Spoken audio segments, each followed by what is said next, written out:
In continuation of our yesterday's lecture, we will come to economic importance of bacteria. Bacteria, जीवाणु का आर्थिक महत्व. जैसा कि मैंने कल अपने स्टार्ट में कहा था लेक्चर के, एक आम आदमी के दिमाग में यही पिक्चर होती है कि बैक्टीरिया आर वेरी हार्मफुल और कोई ना कोई डिजीज कॉज करते हैं, इसी नाम से हम इनको जानते हैं. लेकिन bacteria they are intimately connected with human welfare also. किस तरह से यूजफुल है वो हमारे लिए बैक्टीरिया, जैसे अगर आप देखें, we will talk about in all aspects, whether in agriculture, medicine, other sciences, dairy industries, how they are useful. So first we will talk about bacteria in medicine. तो मेडिसिन में आप देखें तो सबसे इम्पोर्टेंट रोल जो bacteria play करते हैं वो है एंटीबायोटिक्स फॉर्मेशन. एंटीबायोटिक्स क्या होते हैं ये आप बहुत कॉमनली सुनते रहते हैं, लेकिन एंटीबायोटिक्स जो लाइफ को किल करे, लाइफ किसकी लाइफ? बैक्टीरिया की लाइफ, उनके सिंथेसिस को जो रोक दे, they are known as antibiotics. और एंटीबायोटिक्स नॉर्मली ज्यादातर प्राप्त होते हैं फिलामेंटस बैक्टीरिया से. और उनमें अगर आप देखें जो मोस्ट कॉमन है, जैसे आपने नाम सुना होगा streptomycin, that comes from Streptomyces griseus. Tetracycline, this is also comes from Streptomyces aureofaciens. Then terramycin, this is also from Streptomyces species. Erythromycin, chloromycetin, they also come from Streptomyces family. Bezitracin, this comes from Bacillus licheniformis. So these are few examples of antibiotics which come from bacteria. इसके अलावा next है vaccines. Vaccines आप सुनते हैं vaccination, चाहे polio vaccine की बात हो, वायरसेस की बात करते हैं आप, बीसीजी का टीका, डीपीटी का टीका, ये सब आप सुनते हैं. टीका या वैक्सीन जिसे आप बोलते हैं, तो वैक्सीन में भी बैक्टीरिया बहुत इंपॉर्टेंट रोल प्ले करते हैं, या माइक्रो ऑर्गेनिज्म एज सच आप कह सकते हैं. कैसे रोल प्ले करती है? तो व्हाट आर वैक्सीन? एक्चुअली क्या है vaccine? Vaccine is nothing but they are heat killed dilute suspension of that pathogen which causes disease. इस तरह से समझें कि कोई भी जो पर्टिकुलर पैथोजन है, कोई बैक्टीरिया है जिसके द्वारा वो डिजीज कॉज करता है, अगर उसमें से वो जो डिजीज कॉज करने की क्षमता है उसको हटा दिया जाए और उस तरह से उसका सस्पेंशन डाइल्यूट करके बना दिया जाए कि आपका जो इम्यून सिस्टम है, प्रतिरोधक तंत्र है, वो उसके लिए एंटीबॉडी बनाएगा, लेकिन वो पर्टिकुलर जो आपको दिया जा रहा है वैक्सीन, वो आपके अंदर इन्फेक्शन नहीं करेगा. लेकिन ऐसा कई बार रिपोर्ट हो जाता है कि जैसे पोलियो वायरस के केस में वो दिया गया वैक्सीन और कहीं एक आध लाखों में से कोई एक आध ऐसा हुआ कि वो पोलियो रिपोर्ट हो गया, ऐसी खबरें आती हैं. तो may be that virus, poliomyelitis virus, उसका जो अटेन्युएशन बोलते हैं आप उसको, जो उसकी वो जो डिजीज कॉज करने की क्षमता है उसको हटा दिया जाता है, लेकिन may be that may be alive ना. तो वैक्सीन अगर आप देखें तो जैसे बीसीजी या टाइफाइड के लिए देखें तो this is killed bacteria for tab vaccine. इसके अलावा सीरम की अगर आप बात करें तो सीरम क्या होता है? This is a plasma preparation और हैविंग स्पेसिफिक एंटीबॉडी और एंटीटॉक्सिन. तो सीरा जो हमारा सीरम है, तो उसमें से ब्लड से अगर वो निकाल दिया जाए, WBC, RBC और प्लेटलेट्स, जो रेस्ट बचता है वो सीरम. तो सीरोलॉजी एक पूरी ब्रांच है साइंस की जिसके द्वारा एंटीबॉडीज के द्वारा आप अध्ययन करते हैं कि कौन सी डिजीज है. जैसे बड़ा कॉमन टेस्ट जिसे आप एलिजा टेस्ट बोलते हैं HIV, एड्स के लिए, तो वहां पर भी यही serology on the basis of serum you can detect whether if antibody is present, it means person is HIV positive. जैसे सिंथेसिस ऑफ विटामिन बी बनाने में भी बैक्टीरिया बहुत इंपॉर्टेंट रोल प्ले करता है. जैसे ई कोलाई, इशर्शिया कोलाई, जो बहुत ही कॉमन बैक्टीरिया है जो हमारी आंत में रहता है, live in the intestine of human और वर्टिब्रेट्स में एक सिम्बायोटिक एसोसिएशन के रूप में हमारी आंत में रहता है. और इसका बड़ा इंपॉर्टेंट रोल है कि ये कई सारे विटामिन फॉर्म करता है और उसमें सबसे इंपॉर्टेंट है विटामिन बी कॉम्प्लेक्स.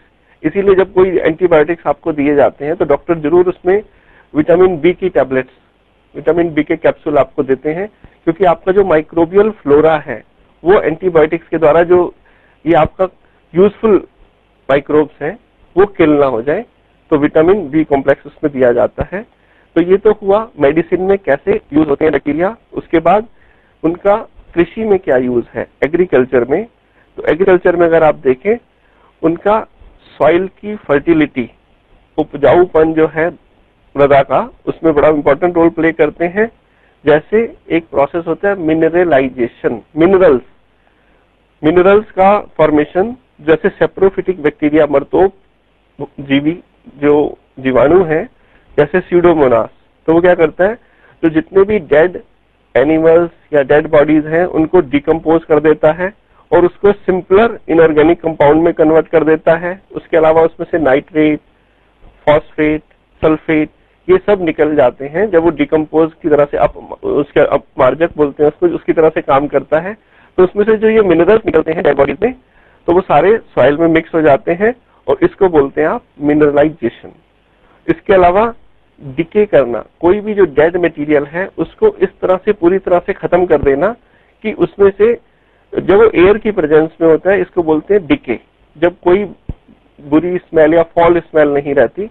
और जब दूसरा प्रोसेस है प्यूट्रीफेक्शन, डिके, प्यूट्रीफेक्शन में क्या होता है, डिके तो होता है लेकिन this is in the absence of air.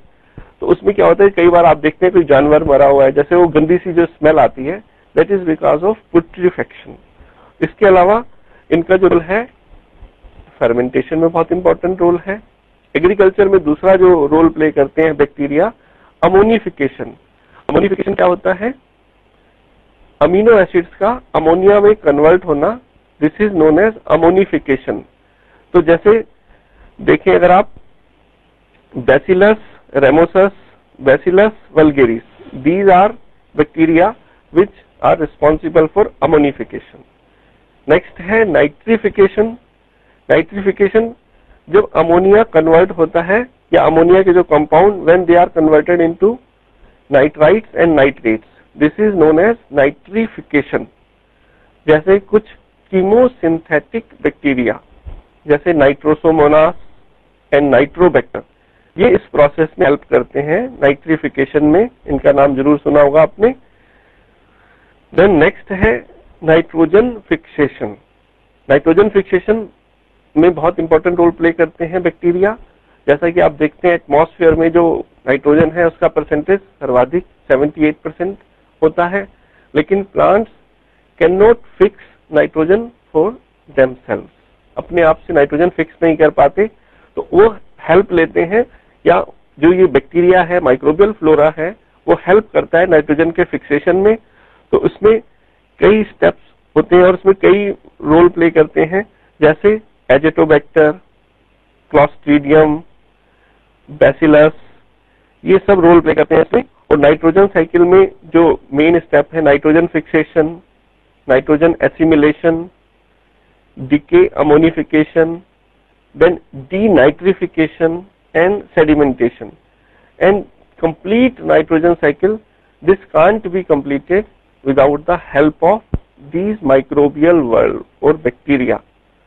जैसे डीनाइट्रीफाइंग बैक्टीरिया की अगर आप बात करें तो ये नुकसानदायक है। डीनाइट्रीफाइंग बैक्टीरिया ये क्या कर, जैसे थायोबैसिलस डीनाइट्रिफिकेंस, थायोबैसिलस डीनाइट्रिफिकेंस एंड स्यूडोमोनास डीनाइट्रिफिकेंस, ये हार्मफुल कहते हैं। ये सॉइल की जो फर्टिलिटी है उसको डिक्रीज कर देते हैं। कैसे? By decomposing nitrates of soil into free nitrogen. जो वहां पर नाइट्रेट्स प्रेजेंट है उसको डीनाइट्रिफिकेशन कर देते हैं, तो ये फिर नाइट्रोजन में कन्वर्ट हो जाता है। लेकिन इसमें फॉर्चुनेट बात यह है, फॉर्चुनेटली ये कहाँ प्रेजेंट रहते हैं, दोनों जो बैक्टीरिया है थायोबैसिलस और स्यूडोमोनास, जहां पर वाटर लॉग्ड सॉइल होता है, जहां पर पानी इकट्ठा, ऐसी सॉइल में जहां खूब पानी जमा होता है वहां पर ये पनपते हैं।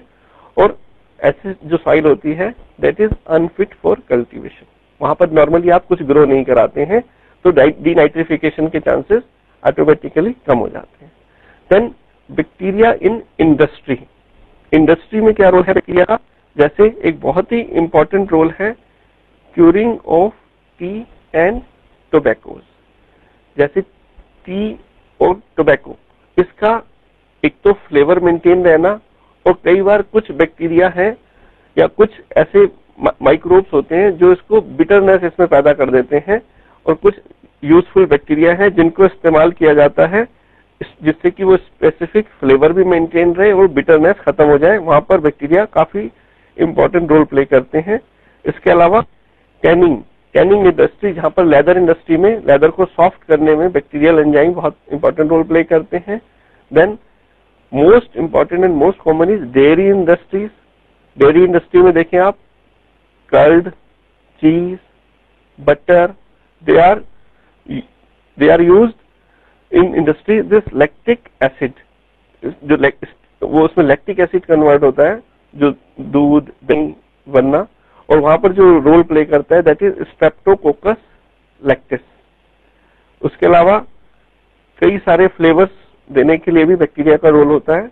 इसके अलावा केमिकल इंडस्ट्री की अगर आप बात करें, जैसे कई amino acid, glutamic acids, vitamin, enzymes, dextrose, butyl alcohol, acetone, methyl alcohol, vinegar, they are obtained by the species of lactobacillus as well as acetobacter। इनकी कई स्पीसीज होती हैं जो इसमें इस्तेमाल की जाती हैं। एक और इम्पोर्टेंट रोल है इंडस्ट्री में रेटिंग ऑफ फाइबर्स। जैसे जूट इंडस्ट्री की अगर आप बात करें तो वहां पर रेटिंग का मतलब होता है जो नेचुरल फाइबर होता है तो उसको सॉफ्ट करने के लिए ये कई बैक्टीरियल एंजाइम यूज किए जाते हैं, और जिससे वो तभी उससे आप कई चीजें बना सकते हैं। तो इसमें जो नॉर्मली यूज किए जाते हैं स्यूडोमोनास और clostridium. Pseudomonas and clostridium they are used in jute industry for retting of fibres. इसके अलावा एक इंपॉर्टेंट रोल जो और है बैक्टीरिया का इन मेंटेनिंग नेचर्स बैलेंस। जैसे अगर आप देखें एयर, वाटर, सॉइल, तो यहाँ पर जो इसका ग्रोथ, मेंटेनेंस एंड रिप्रोडक्शन, ये सारी चीजें कोरिलेटेड कैसे हैं, क्योंकि जो भी ह्यूमन बींग्स हो, एनिमल्स हो, तो ये सारी रिक्वायरमेंट होती है जीते जी पंच तत्व जिसे आप कह देते हैं CHONS। ये 5 तत्व जो रिक्वायर्ड हैं, प्रोटीन जो we are made up of mainly proteins, और फाइनली जब ये बैक्टीरिया उसको डिकम्पोज करते हैं तो ये सारे के सारे जो हम वातावरण से जीते जी लेते हैं वो सारे उसमें मिल जाते हैं। तो वही सारी रिक्वायरमेंट जो एनर्जी के फॉर्म में हमें मिलती हैं, तो वहां पर ये डिकम्पोजर क्या करते हैं, नेचर का बैलेंस बनाते हैं। और इसके अलावा ये तो हुआ जो उसके यूज है। इकोनॉमिक इंपॉर्टेंस जब आप बात करते हैं तो यूजफुल और हार्मफुल दोनों बातें करते हैं। हार्मफुल में देखें अगर आप, तो हार्मफुल में स्पॉइलेज ऑफ फूड स्टफ, जो हमारा फूड इंडस्ट्री है उसमें बहुत लॉस भी पहुंचाता है। जैसे कुक्ड फूड है उसका स्पॉइलेज है, मिल्क, दूध का खराब हो जाना, फल, सब्जियां ये जो पेरिश हो जाती हैं, खराब हो जाती हैं, तो वो फर्मेंटेशन और इसके अलावा पुट्रिफिकेशन, वो अनपैलेटेबल हो जाती हैं, खाने लायक नहीं रहती या स्मेल करती हैं। तो ये सब जो फूड पॉइजनिंग, जैसे आप बड़ा कॉमनली सुनते हैं कि उसमें फूड पॉइजनिंग हो गई फला को, तो वो फूड पॉइजनिंग के लिए कौन सा बैक्टीरिया रिस्पॉन्सिबल है, साल्मोनेला टाइफीम्यूरियम। साल्मोनेला टाइफीम्यूरियम। इसके अलावा एक और है क्लोस्ट्रीडियम बोट्यूलिनम, और जो उसको आप फूड पॉइजनिंग को जो टेक्निकली कहते हैं दिस इज नोन एज बोट्यूलिज्म।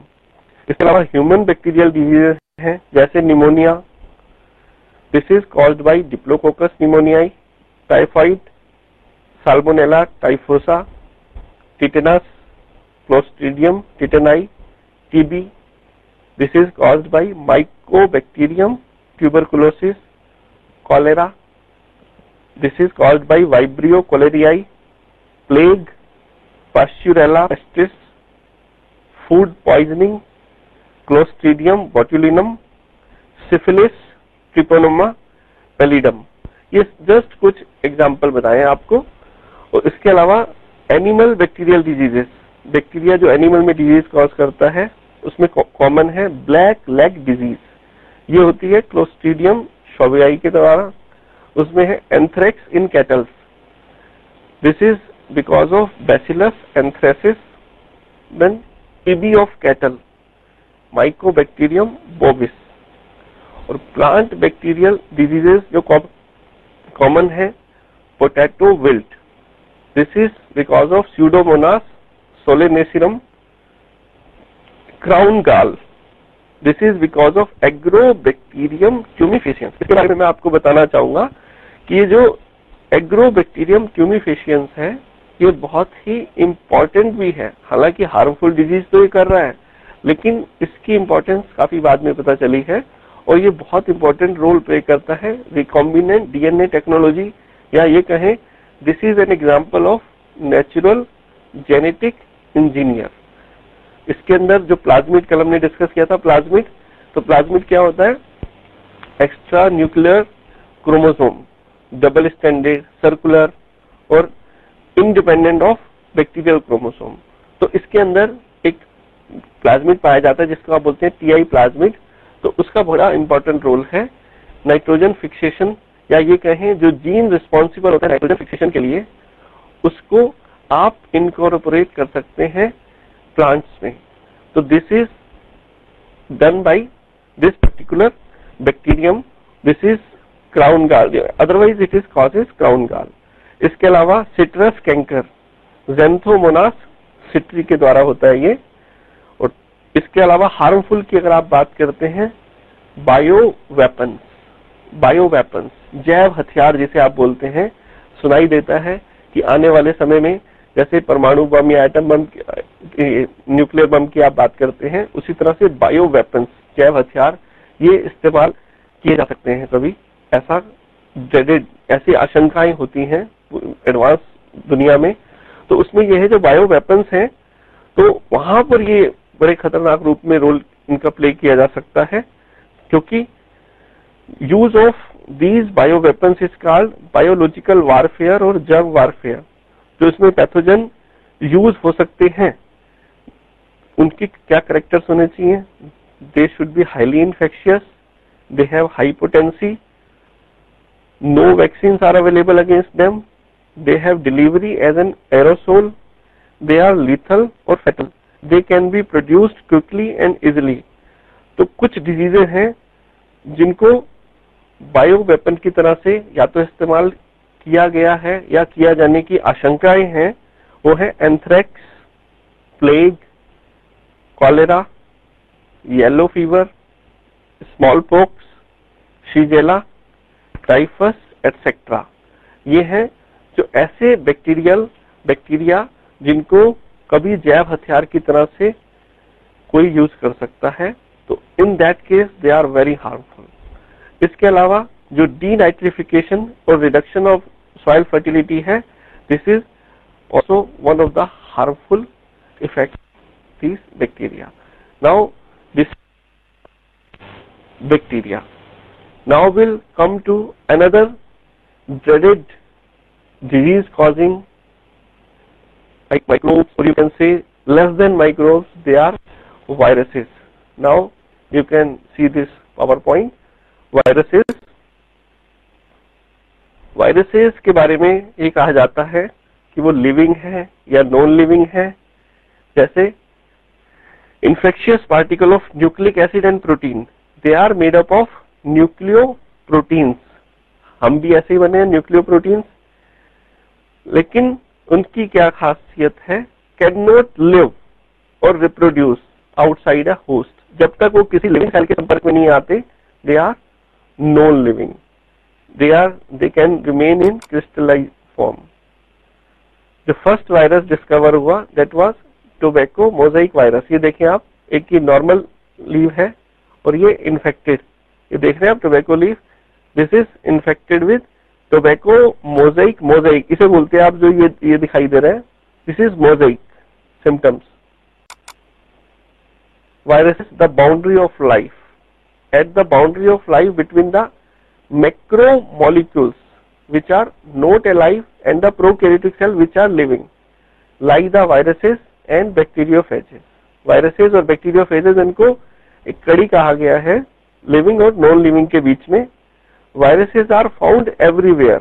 जैसे आपने देखा बैक्टीरिया यूबिक्यूटस जैसे मैंने आपसे बताया था, कोई ऐसी जगह नहीं है जहां बैक्टीरिया नहीं मिलेंगे, आपको माइनस टेम्परेचर में भी मिल जाएंगे और थर्मोफाइलिक बैक्टीरिया भी मिल जाएंगे। तो ऐसे viruses they are also present everywhere.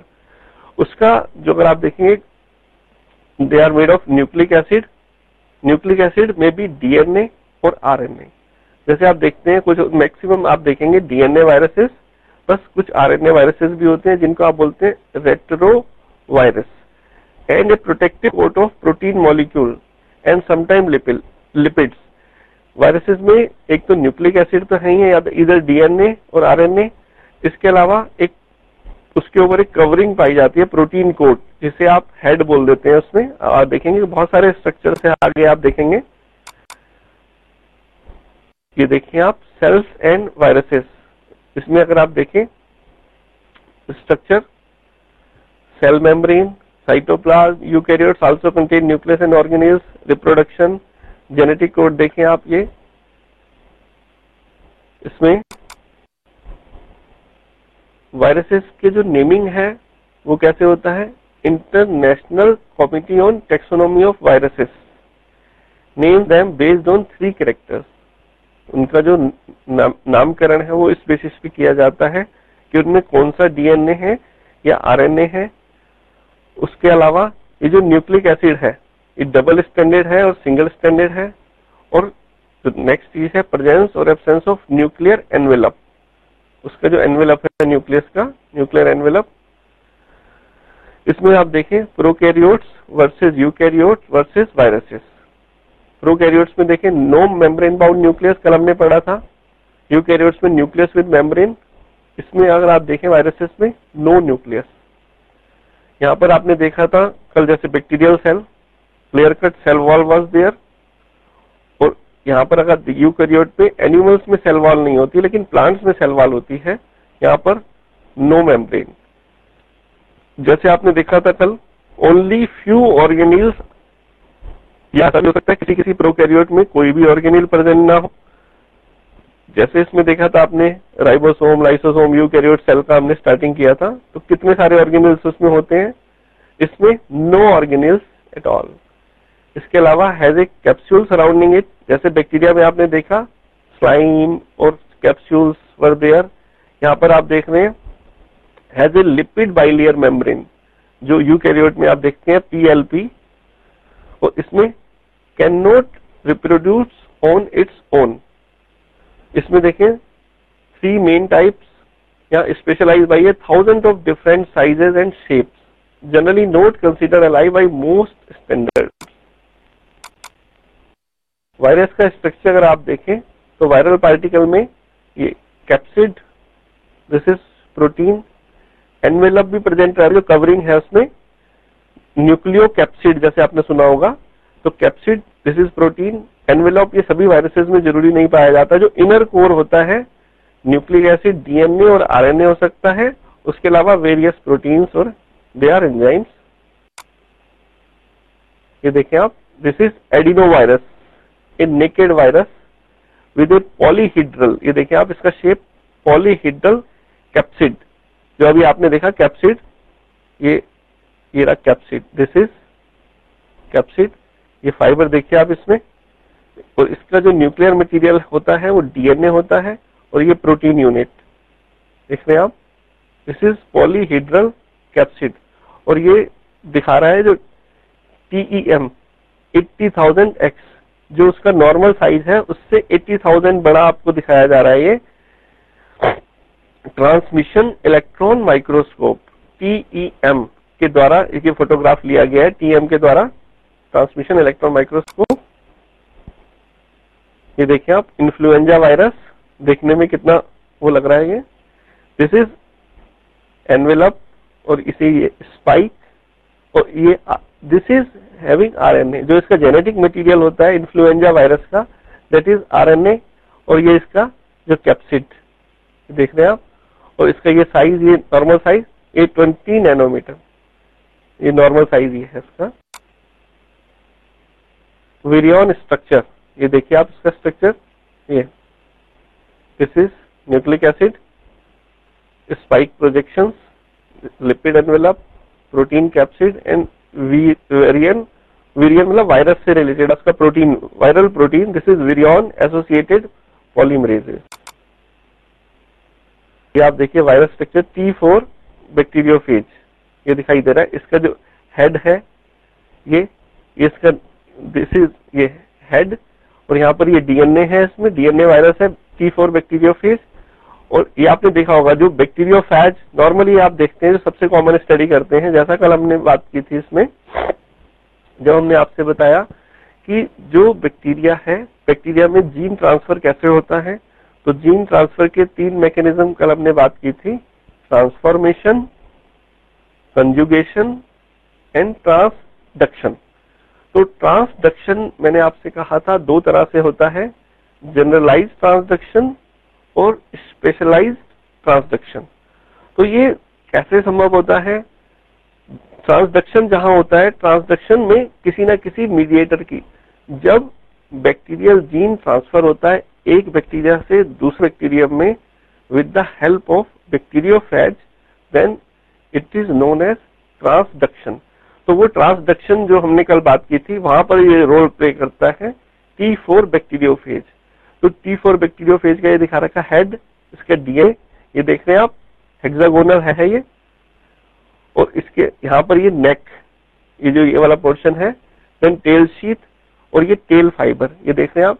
तो ये टेल फाइबर के द्वारा अटैक करता है बैक्टीरिया पे, और उसको इसका जो डीएनए है दैट गोज इनसाइड, और उसके बाद ये इधर लाइफ साइकिल और लाइसोजेनिक आगे देखेंगे आप इसमें, तो उसके द्वारा आगे बढ़ता है। तो ये दिखा रखा है इधर tobacco mosaic virus, this is also, this is DNA virus, this is RNA virus, और ये influenza virus, this is also RNA virus. ये कंपेरेटिव स्ट्रक्चर देखें इसका, और ये दिस इज T4 बैक्टीरियोफेज, ये इसका नॉर्मल स्ट्रक्चर है। टाइप्स एंड शेप्स, जैसे हेलिकल, ये देखें आप, ये हेलिक्स लाइक, ये rod like with capsid proteins winding around the core in a spiral, this is tobacco mosaic virus. Polyhedral, जैसा आपने अभी देखा पॉलीहेड्रल,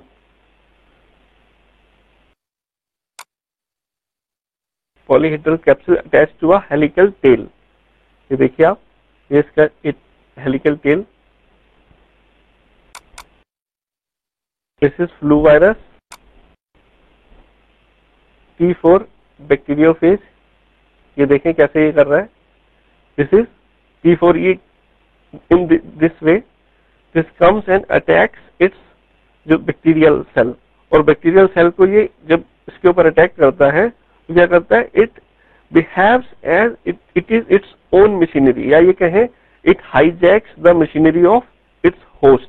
और जब इसे हाईजैक कर लेता है तो जो जितना भी इसके प्रोटीन फॉर्मेशन और जो अपना प्रोजेनी बनाना शुरू कर देता है, और 2 स्टेजेस आती है, या तो वो उसका पार्ट, उसके जो मेन बैक्टीरियल जीन है उसके अंदर इंसर्ट हो जाता है, then in that case it is lysogeny, otherwise या वो अपने जो संतति बना के, अपने बहुत सारी वो जो फैमिली बना के, उसके बाद वो bursting of cell takes place, then it is lysogeny. ये देखिए आप, ऑर्गेनाइजेशन ऑफ HIV, जो मोस्ट ड्रेडफुल वायरस जिसे आप कहते हैं HIV, human immuno virus, this is also an example of retro virus. Retro वही RNA जिनका न्यूक्लियर मटेरियल RNA है, उसको आप बोलते हैं रेट्रो वायरस। आप देखें कैसे दिखाई दे रहा है, ये मोस्ट ड्रेडफुल वायरस। और इसकी खास बात यह है कि ये सीधा इम्यून सिस्टम पे अटैक करता है, तो इसीलिए इसमें एक स्टेज के बाद पॉसिबल नहीं है कि वो, लेटेंट पीरियड भी बहुत लंबे समय तक होता है इसका। This is polyhedral, helical, binal, this is again, ये देखिए आप, retro virus injects the enzyme reverse transcriptase into the cell to copy viral RNA into DNA। इसका मतलब क्या है कि जो रिवर्स ट्रांसक्रिप्टेज और रेट्रो वायरस, रेट्रो यहां पर ये मतलब है, रेट्रो मतलब रिवर्स ट्रांसक्रिप्टेज से है। ट्रांसक्रिप्शन क्या होता है, DNA से RNA का बनना, दैट इज ट्रांसक्रिप्शन। लेकिन रिवर्स ट्रांसक्रिप्शन मतलब आरएनए से डीएनए का फॉर्मेशन होना। जब वो उसे कैप्चर कर लेता है तो उसका ये अपने आरएनए से उसका डीएनए, ये देख रहे हैं आप इसे, रिवर्स ट्रांसक्रिप्टेज, तो वो उसको पूरी तरह से कवर कर लेता है। और इसके पास ये जो एंजाइम है इसकी खासियत है रिवर्स ट्रांसक्रिप्टेज। जबकि पहले ये कहा जाता था कि जो जेनेटिक्स की अगर आप बात करें, मॉलिक्यूलर बायोलॉजी, तो information goes in one direction only, DNA to mRNA to proteins. But after the discovery of reverse transcriptase it is proved now जो वापस भी हो सकता है आरएनए से डीएनए का बनना। यहाँ पर आप देख रहे हैं इन रेट्रोवायरसेस में। तो इसी का आगे है बैक्टीरियोफेजेस, ये देखिए आप, उसी को और क्लोजली आप मॉनिटर करें। जो आपने देखा था ये बिल्कुल ऐसे लग रहा है जैसे मेज का स्ट्रक्चर होता है, ये भुट्टे में देखते हैं आप इस तरह से। ये इसका टेल है, टेल फाइबर है। Bacteriophages have multi component particles, ये देखिए आप, nearly 20 proteins are found in the head, equally complex tail sheath. इसके अलावा ये देखिए आप, ये receptor proteins this way, this viruses and living cells. अगर उसे किसी भी वायरस को ग्रो करना है या उसको दूसरे शब्दों में कहें मल्टीप्लाई करना है या रिप्रोड्यूस करना है, तो उसको हमेशा जरूरत होगी एक लिविंग सेल की।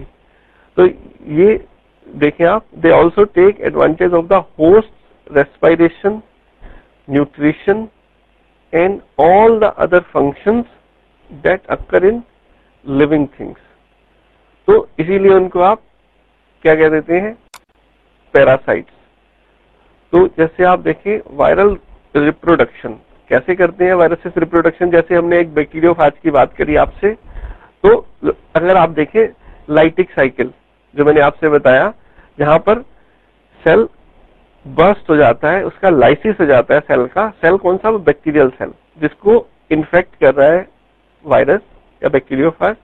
सबसे पहले क्या होगा, it attaches to it host cell, जो होस्ट सेल है बैक्टीरिया का सेल है उस पर अटैच करेगा। देन एंट्री, और एंट्री भी क्या करता है, उसका जो न्यूक्लियर मटेरियल है that goes inside the host cell. Then replication, उसका अपना रेप्लिकेशन शुरू करता है। देन असेंबली, और देन है लाइसिस, या आप कहें रिलीज।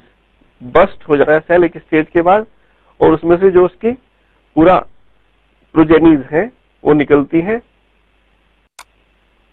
ये देखिएगा आप, जैसे दो तरह से पॉसिबल है लाइटिक साइकिल, जैसे आपने अभी देखा, the virus enters the cell, replicates itself 100 of times, उसके बाद bursting of cell, then destroying it। और लाइसोजेनिक में क्या होता है कि जो बैक्टीरियल क्रोमोसोम है उसके साथ ये इंटीग्रेट हो जाता है, उसके साथ जुड़ जाता है, और ऐसा हो सकता है कई प्रोजेनिस तक। जैसे जैसे बैक्टीरिया उसमें डिवाइड कर रहा है उसके साथ कई प्रोजेनी तक वो उसके साथ रहे, और तब तक रहेगा जब तक वो लाइसिस नहीं कर देगा, या उसमें फिर जो लाइसोजेनी है that ends into lytic cycle. Ultimately तो उसको लाइसिस होना ही है। The viruses DNA host cell, and host cell helps create more virus DNA. तो एंड एनवायरमेंटल चेंज, अगर कोई एनवायरमेंटल चेंज होता है उस बैक्टीरियल सेल का, तो ऐसा भी हो सकता है, it may cause the virus to enter the lytic cycle. Lysogenic can be converted into lytic. ये देखिए आप, इन द लाइटिक साइकिल, जैसा आपको मैंने अभी बताया था उसी को आप देख सकते हैं यहाँ पर। The virus reproduces itself using the host cells chemical machinery. ये देखिए, इसके ऊपर अटैच किया, उसके बाद ये इसके अंदर इंसर्ट कर दिया उसने अपना डीएनए, और यहाँ पर ये रेप्लिकेशन स्टार्ट हो गया। डीएनए रेप्लिकेशन जैसे आप पढ़ते थे, तो रेप्लिकेशन केमिकल मशीनरी।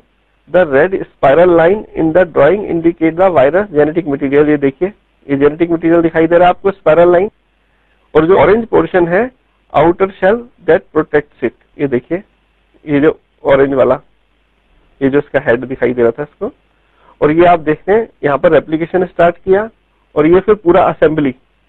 ये देखिए कि पूरा का पूरा एंट्री तो ये हुई थी इसकी डीएनए की, और इसका एक होल जो है ये उसने बनाया, जो अंदर जाता है इसका सिर्फ ये डीएनए, उसके बाद इसने ये हेड और ये सब बनाना शुरू किया और फिर ये असेंबली पूरा का पूरा बैक्टीरियोफेज, ये जो आपने देखा T4 बैक्टीरियोफेज तैयार हो गया।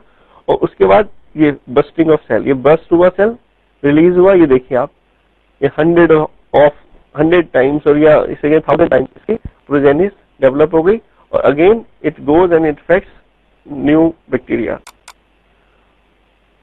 ये देखें इन लाइसोजेनिक में, देखें आप, ये लाइसोजेनिक में ये जो मेन बैक्टीरियल क्रोमोसोम है, virus reproduce first injecting it's genetic material, ये इंजेक्ट किया जेनेटिक मटेरियल, ये देखें ऑरेंज वाला, ये जेनेटिक मटेरियल इसके अंदर जाके ये जो मेन वो क्रोमोसोम है बैक्टीरिया का उसके अंदर इंसर्ट कर गया और यहाँ पर देखें आप, उसके बाद वो वहीं रहा, ये देखें कंटिन्यूअस लाइसोजेनिक में ये यहीं रहा, उसके अंदर मल्टीप्लाई करता रहा, देखें आप, और जब तक वो लाइटिक साइकिल में कन्वर्ट नहीं हुआ, यहां तक ये देखें आप, ये एंटर किया, ये उसका 1-2 प्रजनी आगे चलता गया और फाइनली जब तक ये लाइटिक साइकिल में कन्वर्ट नहीं हुआ तब तक it is lysogenic.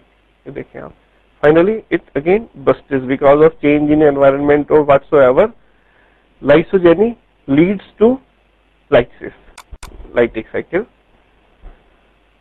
Viruses enter living cell, देखिए आप, ये देखिए प्लांट सेल में कैसे करते हैं, viruses enter plant cell through tiny rips in the cell wall. ये देखिए आप, ये यहां से एंटर कर रहा है, ये देखें दिस वे, ये दिखाई दे रहा है आपको, दिस वे टोबैको लीफ है। Viridoids, they are much smaller than viruses, just consist of a small sRNA molecule, no protein coat, they infect plants.